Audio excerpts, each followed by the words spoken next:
Ya saudara, Anda kembali menyaksikan Business Talk dan di segmen ini telah bergabung bersama saya Mas Cipta Wayana, wartawan senior konten. Selamat malam Mas Cipta. Malam Ilona. Oke Mas Cipta, kira-kira bagaimana Mas Cipta redaksional melihat landscape perbankan syariah dari tahun ke tahun? Ya, mungkin sebelumnya saya komen dulu dengan diskusi kita malam ini ya. Jadi kita terima kasih sekali dengan MyBank yang hadir lalu membuka wawasan kita tentang perbankan syariah karena memang kuncinya kita bilang kuncinya memang literasi dan inklusi. Tadi juga Pak Taswin juga menyebut tentang penetrasi begitu ya. Kenapa? Karena ini kalau saya masuk ke tadi pertanyaan tentang landscape ya. Jadi perbankan syariah di Indonesia itu kan beroperasi kurang lebih mungkin 31 tahun yang lalu. Jadi 1992 ya, 1992 itu mulai beroperasi. Nah, sampai sekarang ya dari diskusi kita ya kita layak mensyukuri bahwa kita sudah misalnya sekarang udah masuk ke melewati tadi small segments trap tadi yang kita sudah masuk di 7% ya. Semoga bisa kembali ke nanti ke mencapai level 10%. Iya, 10% tadi katanya. Gitu ya. Tapi diskusi masuk ke situ, nah realisasinya sekarang ini kan memang realnya kita lihat penetrasi perbankan syariah memang ya dikatakan masih belum terlalu memuaskan ya, karena kita tahu dari sisi inklusi itu kan memang sekitar 12%-an survei terakhir. 12% itu nyambung kalau dikonversi ke 270 juta penduduk ketemunya sekitar 30 jutaan itu basis mungkin sekarang nasabahnya. Tapi kalau kita bicara literasi itu baru 9%. Literasi itu tentang pemahaman. Nah, pemahaman dan inklusi ini tentu terkait dengan keberadaan para pemain perbankan syariah di Indonesia. Nah, kalau kita cek sekarang ini kan jumlah bank syariah gitu ya, jumlah bank syariah kalau bicara yang bank umum syariah itu baru 13. Sementara yang unit usaha syariah itu 20. Nah, ada lagi kekuatan lain yang potensial itu BPR syariah, itu jumlahnya lebih gede, 171. Tapi kalau kita bicara landscape, nah dari sekian banyak itu sebenarnya yang asetnya kita lihat ya, misalnya asetnya di atas 40 triliun itu cuma ada 5 bank. Bahkan yang asetnya di atas 100 triliun itu cuma ada 1 gitu. Kita bandingkan dengan bank konvensional.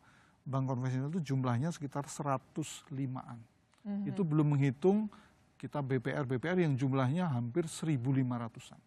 Nah, modalnya lebih gede lagi karena di bank konvensional yang modalnya di atas 50 triliun itu mungkin sudah ada sekitar 33 bank.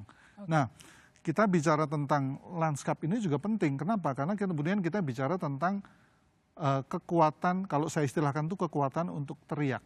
Teriak itu dalam konteks ini sebenarnya kita bicara tentang literasi. Karena kalau saya percaya dengan ilmu konsumen kan ya harus diawali dengan awareness dulu. Kebetulan sudah ada bank konvensional yang duluan masuk, lalu sekarang ada bank syariah yang masuk. Nah, di sini membutuhkan ya kita kan berlomba teriak ya, berlomba teriak untuk istilahnya menarik nasabah supaya masuk ke sistem perbankan ini. Nah, ada bank konvensional dengan kekuatan sebesar itu. Nah, sementara bank syariah jumlahnya masih terbatas, kekuatannya juga terbatas karena asetnya juga terbatas. Nah, ini yang kemudian menjadi PR kita bersama. Meskipun kita tahu ya misalnya kayak MyBank. MyBank itu adalah contoh unit usaha syariah. Jadi belum BUS, belum bank umum syariah. Tapi dia terafiliasi dengan MyBank yang sangat besar.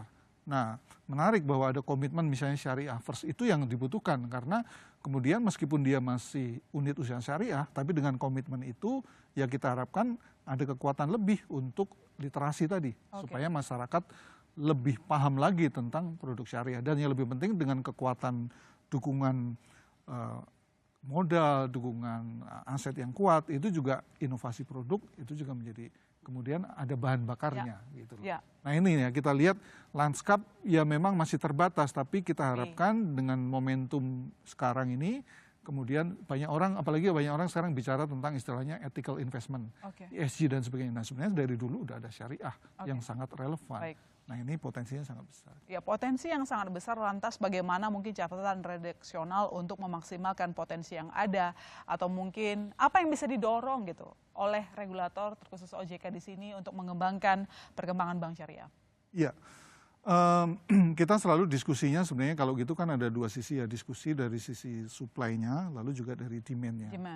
Nah kalau bicara demand kita tadi udah bicara tentang literasi, ya mau nggak mau ini literasi harus didorong terus menerus. Karena faktanya literasi baru 9% begitu ya. Yang lain sebenarnya dari sisi demand bagaimana menciptakan ini sebenarnya kita sekarang bicaranya udah bukan bank syariah lagi, tapi bicaranya tentang ekosistem ekonomi syariah. Berarti kita bicara tentang syariah tourism, bicara tentang modest fashion muslim dan sebagainya, yang itu potensi kalau dikembangkan bersama-sama dengan bank syariah akan menciptakan demand yang besar. Gitu. Nah itu memang tidak bisa sendiri, OJK harus bekerja sama dengan pihak-pihak lain. Itu sisi demand ya. Nah sisi supply-nya, ya sebenarnya tadi Pak Taswin sudah menyebut, OJK sudah meluncurkan roadmap sampai 2027. Nah dari sisi supply misalnya tadi kita bicara tentang aset, ya sekarang tinggal diperkuat. Makanya ada dorongan untuk konsolidasi bank umum syariah supaya semakin kuat gitu ya. Yang lain juga supaya ada produk-produk, aturan tentang produk-produk baru yang harapannya juga kemudian itu tadi menambah daya tarik dan yang lebih penting sebenarnya kinerja, daya tarik produk-produk syariah ini supaya demand-nya memang tercipta. Yang sisi terakhir yang tidak boleh lupa adalah digitalisasi. Digitalisasi memang harus kita dorong, pasti lewat dukungan aturan karena mungkin kalau digital ya aturannya harus disesuaikan ya karena memang mungkin proses KYC dan sebagainya butuh penyesuaian seperti yang sudah terjadi konvensional. Jadi dua hal itu harus imbang. Dari sisi tadi kita bicara demand harus diperkuat gitu ya. Artinya basisnya literasi, kesadaran masyarakat tentang perbankan syariah dan juga mungkin keuangan syariah secara umum. Lalu dari sisi supply, pemainnya harus diperkuat, produk-produk inovasi produknya dan juga aksesnya. Oke, baik. Terima kasih Mas Cipta atas ulasannya.